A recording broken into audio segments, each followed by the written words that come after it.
Olá pessoal, vamos dar continuidade à nossa discussão sobre máquinas térmicas. Estou aqui utilizando um material complementar, onde nós vamos fazer algumas discussões sobre alguns conceitos que nós tínhamos analisado na nossa última aula, tá? Muito bem, então vamos começar aqui com lembrando, o conceito de máquinas térmicas. Então, nós temos aqui uma imagem representativa de uma locomotiva, que é um exemplo de máquina a vapor, ou seja, uma máquina cujo combustível utilizado pode ser, por exemplo, a lenha, ou então o carvão mineral.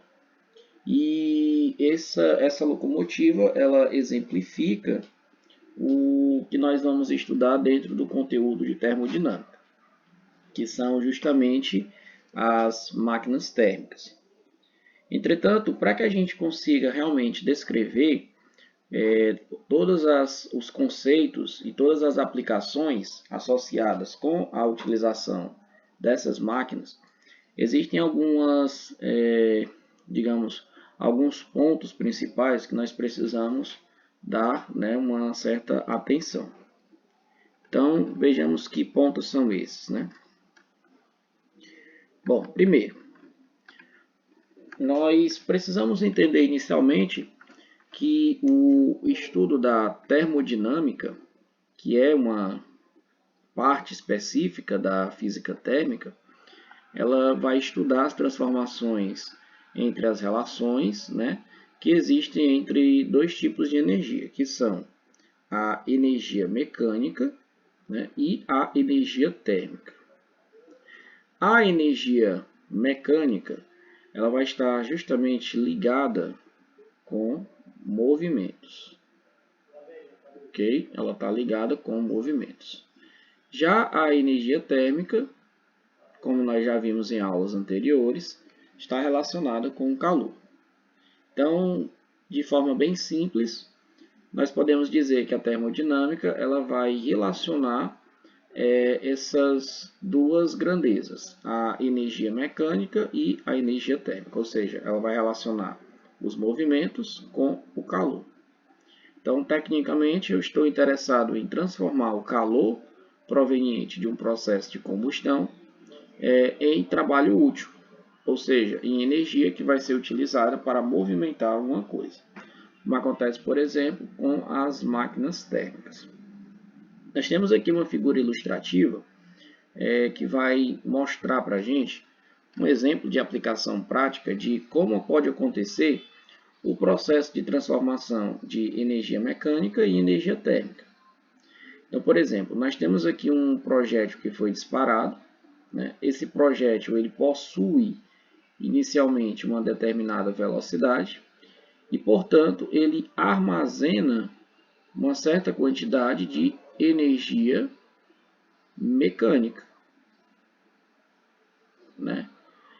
Quando esse objeto colide contra um obstáculo, essa energia mecânica ela vai ser parcialmente convertida em calor, que vai ser responsável por causar o aquecimento desse projétil devido a essa colisão. Então aqui nós temos uma situação prática onde houve conversão parcial entre a energia mecânica e a energia térmica, tá bom? Muito bem, então vamos citar aqui com mais detalhes quais são as grandezas que eu realmente tenho que ter em mente para trabalhar dentro da termodinâmica. Então, toda a termodinâmica vai estar ligada basicamente com a relação entre três grandezas fundamentais, que são a energia interna, o trabalho e o calor. Vamos começar falando um pouco sobre a questão da energia interna de um determinado sistema. O que vai acontecer? Nós já vimos em aulas anteriores que a energia interna ela está diretamente ligada com a temperatura de um determinado sistema. Para lembrarmos o conceito de energia interna, vamos colocar aqui. energia interna. O que é essa energia interna, né? Bom, de forma bem objetiva, nós podemos dizer que a energia interna de um sistema representa a soma de toda a energia cinética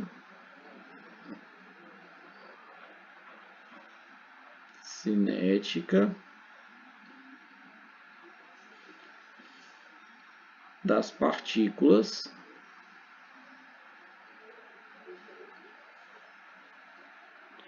de um sistema.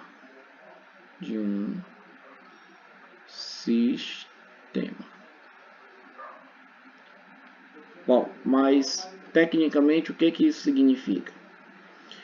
Por exemplo, nós sabemos que um gás ele é composto por um conjunto de várias partículas, várias moléculas, e que esse gás, ele, quando confinado dentro de um determinado recipiente, vai ter essas partículas, que podem ser átomos ou moléculas, realizando movimentos contínuos e caóticos. Então, nós podemos representar essas partículas dessa forma, né? Então, várias partículas aqui, compondo esse gás. Essas partículas estão livres para se movimentarem no interior desse gás, ou melhor, no interior desse recipiente. Entretanto, o movimento dessas partículas faz com que cada uma delas armazene certa quantidade de energia cinética. Então, basicamente, se você conseguisse somar a energia individual cinética de cada uma dessas partículas, nós, ao todo, teremos uma quantidade de energia total que justamente vai traduzir o conceito da energia interna de um corpo, de um sistema. Então, o que eu posso afirmar a respeito dessa energia interna? Eu posso afirmar de forma simples que quanto maior a velocidade dessas partículas, maior vai ser a quantidade de energia que aquelas partículas, né, que aquele sistema vai armazenar. Ou seja, quanto mais velocidade eu imprimo, né, nessas partículas, mais energia interna esses objetos armazenam, tá bom? Então, é possível provar matematicamente, através do que nós chamamos de teoria cinética dos gases, que para um sistema qualquer, para um sistema gasoso qualquer, a energia interna de um corpo é proporcional, né, à quantidade de matéria que eu tenho, à constante universal dos gases e à temperatura do sistema. Então, vamos entender aqui essa relação, né? Primeiro, o U aqui representa justamente a energia interna, certo? O N, que você também trabalha lá na química, representa número de mols.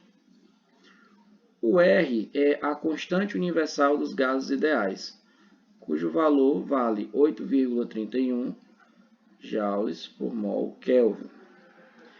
E T, evidentemente, representa a temperatura do sistema.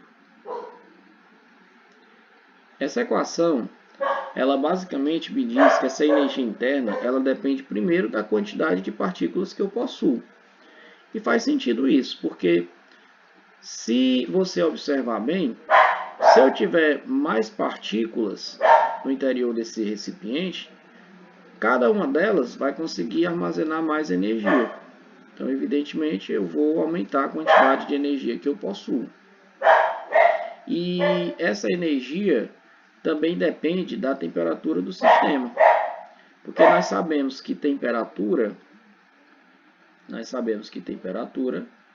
é sinônimo de agitação molecular. Ou seja, quanto maior a temperatura do sistema, mais agitadas são essas partículas. E se essas partículas se agitam com maior violência, então, tecnicamente, elas armazenam também mais energia cinética, né? Elas aumentam aqui a sua velocidade, aumentando consequentemente a energia interna dessas partículas, né? Desse material. Ok? Então, o que acontece? Se o sistema ele apresenta uma temperatura invariável, então, nesse caso, a energia interna do material ele também não vai sofrer nenhum tipo de alteração. Entretanto, se esse sistema ele sofre variações de energia, então, consequentemente, a energia, variações de temperatura, né? Então, consequentemente, vai haver uma variação da energia interna desse sistema. Essa energia, portanto, ela pode variar basicamente de duas formas, como está mostrado aqui, né, nessa relação. Então, observe. Nós temos aqui dois recipientes, né? Inicialmente eu tenho um recipiente que contém aqui uma certa quantidade de partículas a uma temperatura T1, que é a temperatura inicial. E aí eu vou submeter esse sistema a um aquecimento, de tal forma que ao final do processo a temperatura tenha aumentado. Então, quando o objeto sofre um aquecimento, quando o material sofre um aquecimento, nós dissemos que ela sofreu uma variação da energia positiva. Ou seja, ele absorve energia proveniente do meio, aumenta a sua agitação molecular e, consequentemente, armazena maior quantidade de energia interna. Por outro lado, depois que o material está aquecido com a temperatura inicial, digamos T2, né? Se eu esperar algum tempo, evidentemente, esse material ele vai resfriar novamente, até que ele atinja o equilíbrio térmico com sua vizinhança. Então, durante um resfriamento,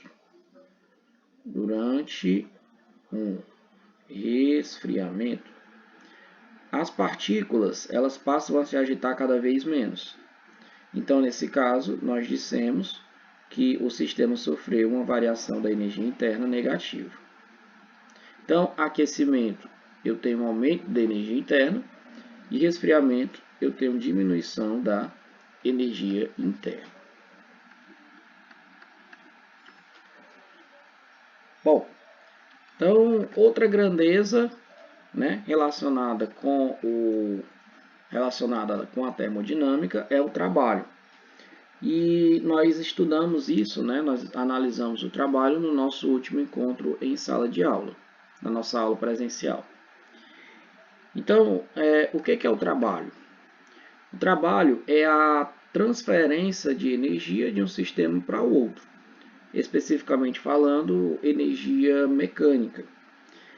Esse trabalho ele pode ser realizado quando eu tenho a ação de uma força que vai movimentar alguma coisa. Em particular, dentro da termodinâmica, o agente físico que vai originar essa força é a pressão que o gás está exercendo contra as paredes de um determinado recipiente. Por exemplo, se nós observarmos aqui essa figura inicial, nós temos uma espécie de cilindro, dentro do qual eu tenho um gás, e evidentemente esse gás ele exerce aqui uma pressão contra todas as paredes do sistema, inclusive contra essa parede superior que representa aqui um êmbolo móvel. Ou seja, é uma parte da parede que não é fixa, né? Ela pode se movimentar livremente. Se por algum motivo a pressão que esse gás está exercendo contra esse êmbolo sofre um aumento, então surge aqui uma força que vai fazer com que haja um deslocamento dessa parede. Ó. Então vai haver aqui um deslocamento D, ou seja, a parede vai sofrer um desnível aqui, ó. Ela vai ser aumentada. E nesse caso, quando ocorre um aumento, né, desse espaço, o produto dessa força gerada por esse deslocamento vai dar origem à realização de um trabalho. Ou seja, se o gás empurra essa parede para fora, assim, para longe, né, no sentido de aumentar o seu espaço, Então, nós dissemos que esse gás ele realizou um trabalho sobre a sua vizinhança. Tá bom? Para calcularmos esse trabalho, nós vamos fazer o seguinte. Vamos lembrar que o trabalho, lá da física 1, é o produto da força vezes o deslocamento. Entretanto, nós sabemos também que em gases nós não trabalhamos com força, não faz sentido, né? É mais interessante, é mais viável nós trabalharmos com pressão. Então, vamos lembrar que força é o produto da pressão vezes a área. E vamos lembrar também que se eu multiplico uma área vezes um deslocamento, eu vou ter justamente aqui uma variação de volumétrica. Então, se um gás ele sofre uma expansão ou uma compressão isobárica, ou seja, se essa pressão se mantém constante, nós podemos dizer que esse trabalho é dado pelo produto da pressão vezes a variação do volume. E aí nós temos aqui no caso 3 situações possíveis. Se essa variação de volume for positiva, ou seja, se o gás sofre uma expansão, nesse caso nós temos realização de trabalho positivo. Ou seja, o sistema está doando energia para a sua vizinhança. Entretanto, se o gás sofre uma compressão, nesse caso nós temos realização de trabalho negativo, e nesse caso é a vizinhança quem está realizando o trabalho sobre o gás. E ao fazer isso, esse gás está armazenando, né, certa quantidade de energia proveniente da vizinhança. E, obviamente, se não acontece nenhuma expansão, nenhuma compressão, ou seja, se o gás sofre uma chamada transformação isovolumétrica,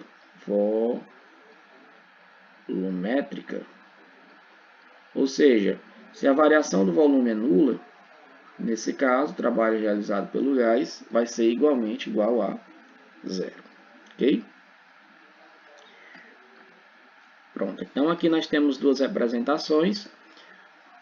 No primeiro caso, o gás exerceu uma força, né, no sentido de empurrar o êmbolo para fora, aumentando o seu volume, e, portanto, nós tivemos a realização de um trabalho positivo. Na segunda imagem, houve um deslocamento no sentido de comprimir o gás. Esse deslocamento ele acontece devido à ação de uma força externa, que atua nesse recipiente, nesse sistema. A compressão faz com que haja uma diminuição do volume do gás e, consequentemente, a realização de trabalho negativo. Então, nós podemos dizer que há realização de trabalho sempre que houver uma variação volumétrica desse sistema.